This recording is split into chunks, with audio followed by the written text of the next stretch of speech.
Desde que dio sus primeros pasos en el año 2001, el Plan Nacional de Patrimonio Industrial ha supuesto un despegue de esta tipología de patrimonio que pretende recuperar y poner en valor los restos de la cultura industrial con interés histórico, arquitectónico, tecnológico, científico o social.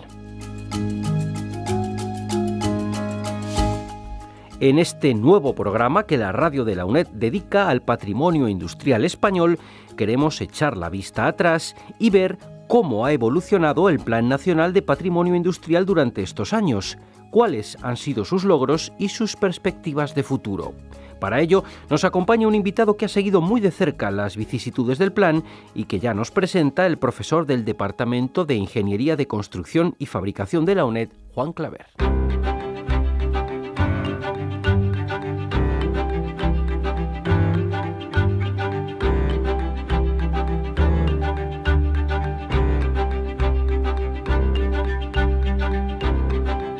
En el presente programa radiofónico de la Escuela de Industriales de la UNED y dentro de la serie que venimos dedicando a la temática de patrimonio industrial español, contamos hoy con un invitado de gran interés, ¿no? Es Alberto Humanes Bustamante. Alberto Humanes es arquitecto por la Escuela Técnica Superior de Arquitectos de Madrid, escuela en la que además fue profesor en el Departamento de Composición Arquitectónica entre 1978 y 2008. Es también arquitecto de la Dirección General de Bellas Artes desde el 82, en el Instituto del Patrimonio Cultural de España, en el IPCE, desde su creación, donde desde 2000 hasta 2012 ha permanecido estrechamente vinculado al Plan Nacional de Patrimonio Industrial. Plan Nacional de Patrimonio Industrial que es el hilo conductor, ¿no?, de esta serie. Y también en la actualidad se sigue vinculado al plan como miembro de la Comisión de Seguimiento del Plan en calidad de experto externo. Además ha participado en otros organismos e iniciativas como son la Comisión de Cultura del Colegio de Arquitectos de Madrid, de 1991 a 1998, la Comisión Técnica de Docomomo Ibérico, la Junta Directiva de TICIG España, que es el Comité Internacional para la Conservación del Patrimonio Industrial, o también la Comisión Andaluza de Patrimonio, ¿no?, entre otros organismos e iniciativas. Experiencia que ha podido transmitir gracias a su participación en un gran número de cursos sobre intervención en patrimonio arquitectónico en general y también patrimonio industrial, ¿no?, en particular. Por tanto, lo primero, darle la bienvenida a nuestro invitado, agradecerle sinceramente que haya aceptado nuestra invitación. Estupendo. Bueno, y presentado el invitado, vamos a pasar con la entrevista, ¿no? El Plan Nacional de Patrimonio Industrial, que da sus primeros pasos en 2001, comienza ahí su andadura, pero Alberto cuenta con una experiencia significativa, ¿no?, tanto en intervención en patrimonio arquitectónico de valor cultural como en patrimonio específicamente industrial. Entonces, aprovechando todo ese bagaje, todo ese camino andado antes del nacimiento del plan, queremos que nuestro invitado nos dé unas pinceladas, ¿no?, de cómo era ese contexto previo al plan, qué circunstancias tenían los profesionales en aquel mundo previo. Los profesionales en general, los profesionales de la arquitectura, los profesionales de la universidad o de la historia del arte, sí tenían más vinculación con el patrimonio industrial. Los arquitectos no. Entonces, en mi caso, es muy coyuntural. Siendo alumno, tengo una beca en la Universidad Menéndez Pelayo de Santander para un curso sobre patrimonio, una beca que duró 15 días y que fue muy importante en mi vida, en la orientación de mi profesión luego, que es la beca sobre restauración. Y a mí me interesaba menos la restauración de monumentos que la intervención en contextos históricos con edificios de nueva planta. Entonces, a partir de ahí, por otro lado, me interesaba muchísimo la arquitectura contemporánea y por la arquitectura contemporánea también la arquitectura industrial, ¿no? Entonces, a partir de ese momento, mis intereses van por ahí. Por otro lado, empiezo a colaborar con el Ayuntamiento de Madrid para hacer el inventario arquitectónico, con el Ministerio de Cultura para hacer también un inventario arquitectónico que fue en toda España, pero yo gané, digamos, el concurso para la provincia de Cuenca, etcétera. Me empecé a vincular con el patrimonio. Entonces, yo creo que en ese momento, cuando entro en la Comisión de Cultura del colegio, pues también la Comisión de Cultura se propone como una especie de comisión de salvamento de edificios que van a ser demolidos, edificios patrimoniales, pero no industriales. Estoy hablando en general de patrimonio. Y luego también ya me invitan a participar en la formación de Docomomo Ibérico. Docomomo es documentación y protección del movimiento moderno, de la arquitectura del movimiento moderno, y fundamos, yo soy uno de los fundadores en el año 92 en Barcelona, que luego ahí participo unos cuantos años, pero ya al final, porque participaba como representante del Colegio de Arquitectos de Madrid. Cuando dejo el Colegio de Madrid ya no estoy en Docomomo, ¿no? Pues del año 80 al 85, por poner, la Dirección General de Bellas Artes, que entonces la dirigía, o por lo menos la subdirección de Patrimonio, Dionisio Hernández Gil, da un vuelco y empieza a involucrar a los profesionales de ejercicio libre que tienen pues una cierta trayectoria importante en sus creaciones, a involucrarlos en la intervención en el patrimonio. Y eso es importante porque hasta entonces lo que había era una serie de expertos muy pequeña que se repartían el trabajo de restauración de monumentos en todo el país. Eso se amplió, yo qué sé, se multiplicó casi por lo menos por 6, y eso provocó el que se pudiera hacer una transición posteriormente, aparte de realizaciones realmente importantes, que se pudiera hacer una transición a las comunidades autónomas en esos años, en el año 85, etc., de una forma bastante interesante, ¿no? Sí, también es en esa década de los 80 cuando empiezan en España a surgir algunas de las primeras iniciativas, organizaciones de patrimonio industrial, ¿no? Sí, también. Y también algunas iniciativas de musealización de este tipo. O sea, son unos años muy interesantes.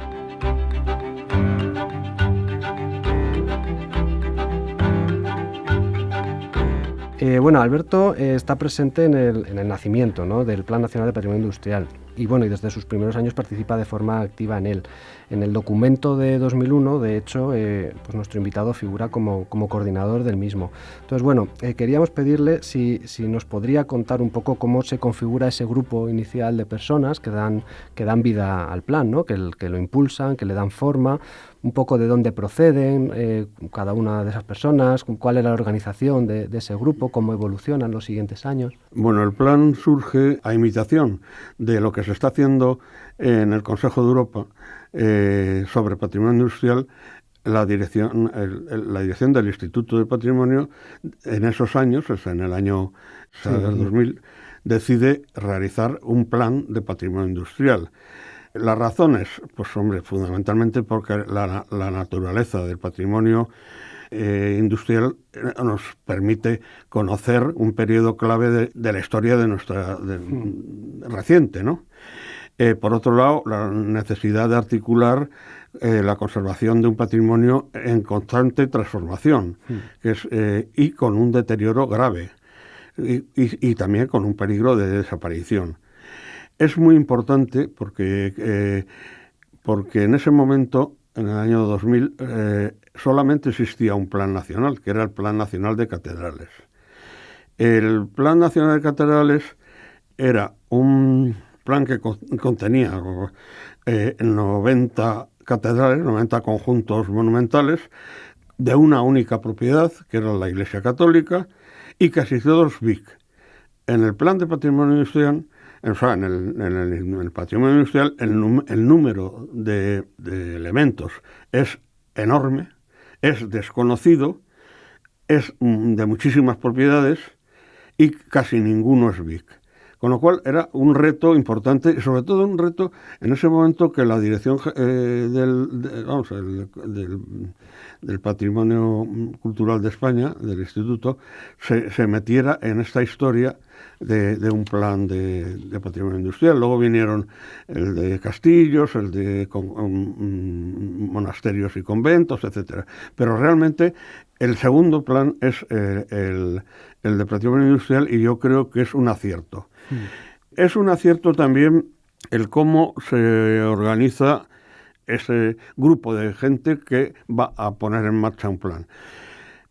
Hay 3 personas que somos del propio Instituto de Patrimonio, yo como arquitecto, y 2 arqueólogas. 2 arqueólogas, una desgraciadamente murió, María Dolores Fernández Pose, y la otra continuó coordinando el plan cuando yo me jubilé, que es Linarejos Cruz. Estos 3 personas están ayudados por otros 3 expertos de distintas procedencias, pero todos como con una gran importancia en el estudio del patrimonio industrial. Y luego las comunidades autónomas, que mandaron 7 representantes. O sea, 7 representantes de 7 comunidades autónomas, porque no quisieron las demás. O sea, estaba abierto a todas las demás, pero no. Entonces, durante muchos meses estuvimos trabajando hasta que al final ya en el 2001 se llega a un documento que es aprobado por el Consejo de Patrimonio y se pone en marcha el plan. Era un documento que además tenía como una de las aportaciones más tangibles, ¿no? Que era el catálogo inicial del plan, ¿no? Sí. Con 49 sí. bienes. Sí, bueno, 50 porque luego llegó el de Baleares después. O sea que hay una cosa importante también en esto que además luego ha sido muy copiado, además, que se organizaron una serie de criterios de valoración para la selección. Pues se pidió a las comunidades autónomas que dieran una lista de 10. Claro, teníamos 140 monumentos y había que seleccionar, pues eso, unos 40, 50, etc. Y entonces para esa selección se realizó un esquema de criterios de valoración que yo creo que fue muy importante, que eran 12 criterios para ver, de los cuales pues había unos que eran, digamos, de valores específicos, como testimonios de la actividad industrial, representación, tipología, etcétera. Otros que hacían referencia, a la importancia del elemento en relación con otros de la misma tipología. Otra serie de criterios que eran patrimoniales, pues donde había pues los aspectos históricos, arquitectónicos, artísticos, territoriales, etcétera. Y otras de acción inmediata. O sea, es decir, que se podían realizar, o bien por propiedad, o bien porque existían suficientes vestigios del tema como para poder intervenir. Había otros que eran ruinas y no. Entonces, en base a esos criterios, que ya digo, fueron muy copiados por las comunidades autónomas, por los países sudamericanos, etcétera.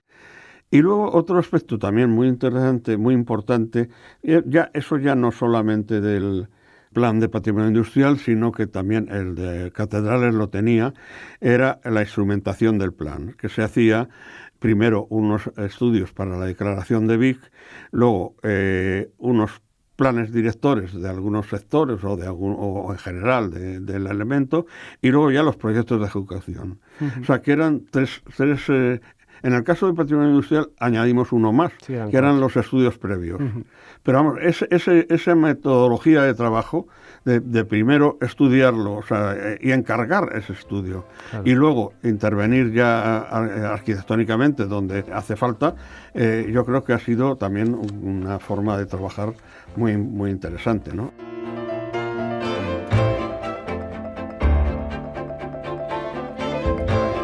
En el año 2000 empieza a gestarse el plan, en 2001 podemos decir que empieza a funcionar, ¿no? Que ya es una realidad.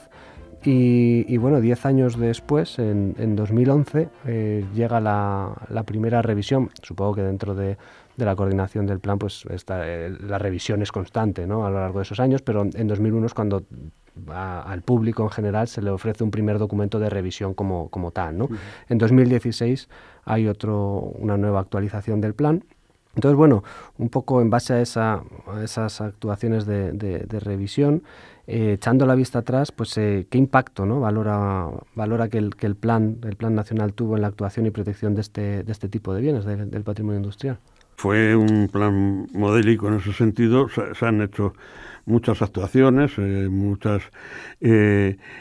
la revisión surge a los 10 años por varias cosas. Hay disfunciones. La primera es la relación con las comunidades autónomas no es la deseable. O sea, hay muchos aspectos políticos que impiden. O sea, hay una comunidad de un signo político diferente al del Estado, va cambiando continuamente y dejan pues no declarar, etcétera. Por otro lado, hay también otras cosas muy importantes, que es el tema de que en esos 10 años ha ampliado los conceptos de patrimonio. Está el patrimonio inmaterial, hay también unas nuevas categorías, unas nuevas definiciones, etcétera, que obligan a esa revisión, ¿no? En la primera redacción del plan, la intervención de la sociedad civil es solamente en el grupo de expertos. Uh-huh. En este caso se toman muchos elementos que ya han funcionado. O sea, por ejemplo, la lista de monumentos del Tiquí, pues se toma porque ha sido formada como igual que hicimos nosotros. Porque en 10 años, también hay que decirlo, lo que se había pedido a todas las comunidades autónomas, que era un inventario de bienes, pues no existía. Existía en algunas comunidades, en otras no, en otras estaban empezando, en otras... O sea, era muy heterogénea la situación. Heterogénea, con lo cual pues, se tomó eso. Hubo una cosa que metimos también en esa revisión, que es los criterios de intervención, que también se cogieron los del Tiquí, en general, los de la Convención... no me acuerdo cómo se llama el pueblo, de Rusia, de Moscú. Sí, Nizhny Tagil. Se tomaron también como criterios porque ya estaban suficientemente probados. Sí, consensados, ¿no?, por la comunidad internacional, sí, ¿no?, en el tema del patrimonio industrial. Sí.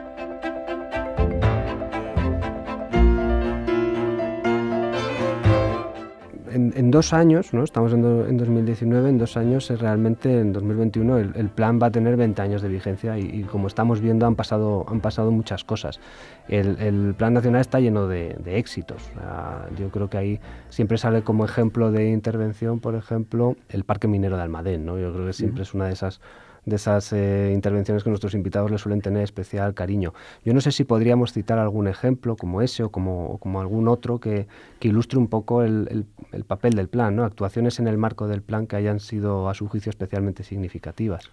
Sí. Bueno, uno de los defectos, aunque no es achacable al plan, que tiene el plan, es la falta de inversión. Claro. O sea, no hay... falta de inversión y falta de implicación de las comunidades autónomas, como he dicho antes, ¿no? Uh-huh. Y luego una cosa también importante, y es que las cosas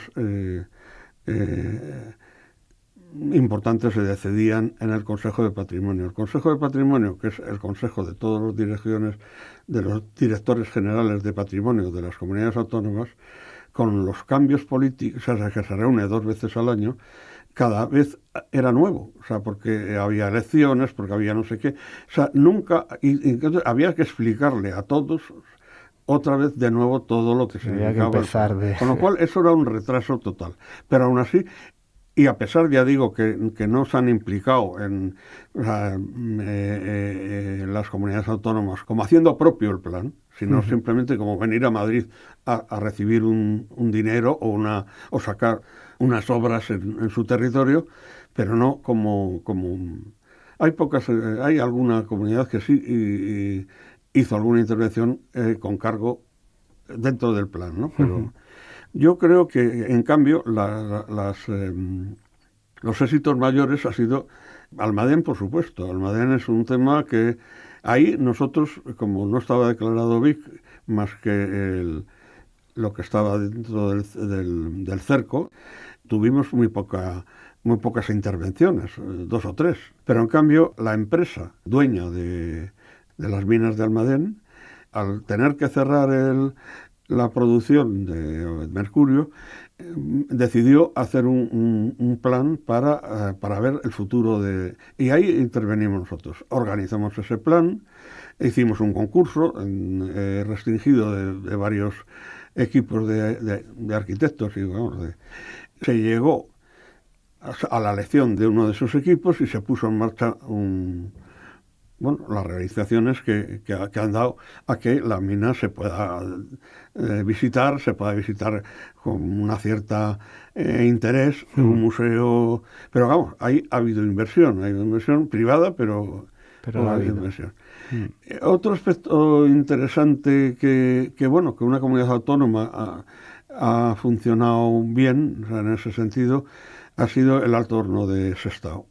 El Alto Horno número 1 se decide intervenir primero sin plan director, porque se hace a la vez, pero se hace una intervención para restaurar los elementos que están muy deteriorados, oxidados, escaleras, barandillas, pasarelas, etcétera, que son los que nos preocupaban a la hora de una visita Esa es la primera intervención. Luego se hizo un concurso, se ganó un equipo de arquitectos y se empieza primero hay que decir que la Comunidad Autónoma Vasca de Euskadi lo que hace es declararlo, cosa que no hacen otras comunidades cuando se los hemos pedido. Claro. O sea, lo declaran, no solamente lo declaran, sino lo pelean porque hay un recurso y entonces tienen que implicarse. Y luego ahora mismo, una vez acabadas las 2 fases que hicimos nosotros, han seguido. Claro. Han seguido y bien. Y además la colaboración del ayuntamiento de entonces fue fantástica. Hubo una conjunción de 3 administraciones que estuvo muy bien. Hay otros aspectos interesantes de logros y son más en el aspecto formal, arquitectónico, más que en el mantenimiento posterior, en la gestión tal. Claro, es un aspecto muy importante ese que comentas, ¿no? De que luego las cosas se mantengan en el tiempo, que esa intervención tenga vida después de... Ha habido, por ejemplo, y quiero citarlo porque me pareció una situación bastante vergonzosa, el embarcadero del Hornillo en Águilas. Que es una pieza realmente importante, industrial. Ahí se hizo de todo, o sea, se hizo un plan director, luego se intervino en 2 fases, pero la comunidad autónoma quiso empezar a hacer, pero luego cambiaron y no sé qué, y el ayuntamiento se desentendió del tema y se vandalizó. O sea, se hizo un parque, primero para conocerlo, la ciudad, para que tuviera... Y realmente eso generó el que a los requisitos que teníamos para actuar en el patrimonio en general, pero que era el que fueran BIC y que fueran propiedad pública, hubo que meter un requisito más, que era el compromiso de mantenimiento por parte posterior de la comunidad autónoma, del ayuntamiento, de lo que fuera. Claro. Pero que fue un desastre, porque era una pieza además que logró una calidad arquitectónica muy importante. Creo que ha tenido muchos premios, ha salido en muchísimas revistas, y en cambio, pues ahora mismo no sé cómo está, porque yo hace 10 años que no lo veo, y entonces a lo mejor ahora estoy metiendo la pata y está perfectamente... Ya no se ha revertido la situación, pero vamos, tuvo un momento... Pero en su momento la verdad es que no...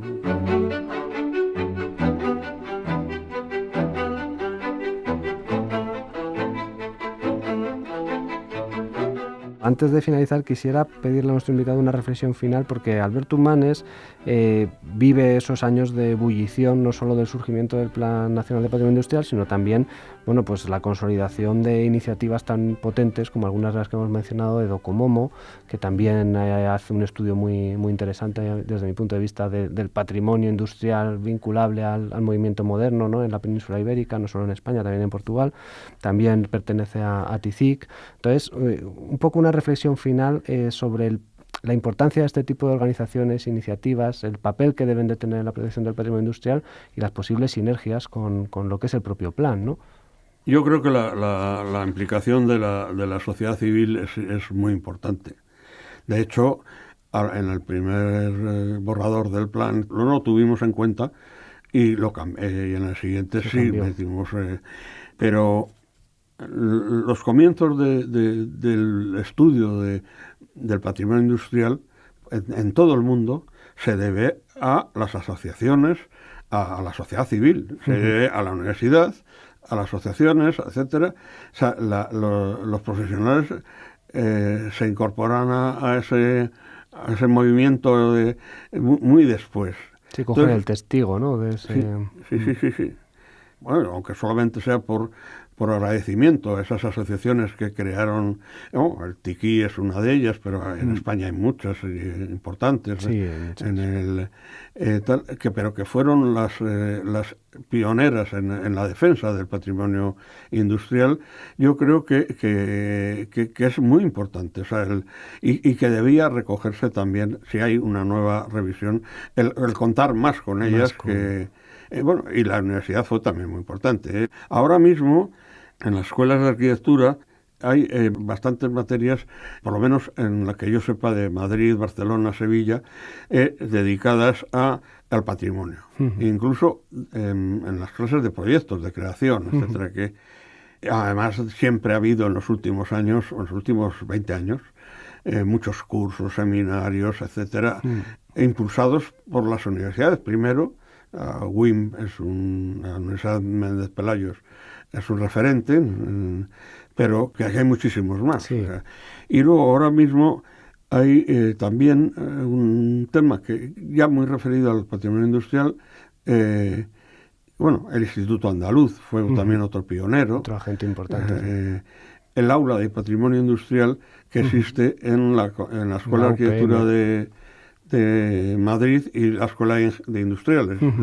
Entonces, ahí una aula con financiación privada, pero que funciona y que todos los años hace su congreso, todos los años hace sus... Bueno, que está... Sí, la universidad, desde luego... Bueno, de hecho, aprovecho porque aquí en la UNED, también desde la Escuela de Industriales, tenemos ahora un máster, ¿no?, de patrimonio industrial.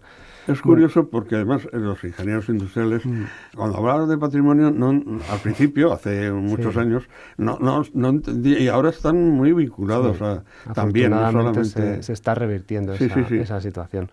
Como decía, con invitados con contenido siempre se nos queda corto el tiempo, así que, Alberto, tendremos que pedirte que nos acompañes en otro ratito en la radio para completar algunas cositas que se nos han quedado en el tintero, algunas preguntas que queríamos lanzarte.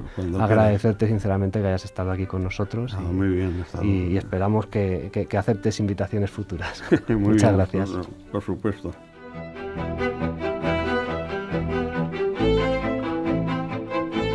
Aquí termina este programa en el que hemos analizado la evolución del Plan Nacional de Patrimonio Industrial junto a uno de sus creadores. Ha sido el programa número 12 de una serie radiofónica disponible en nuestros canales de internet para escuchar en cualquier momento. ¿Dónde? Pues en canal.uned.es, el espacio de la radio de la UNED en YouTube y los podcasts de Radio Televisión Española. Gracias por seguirnos.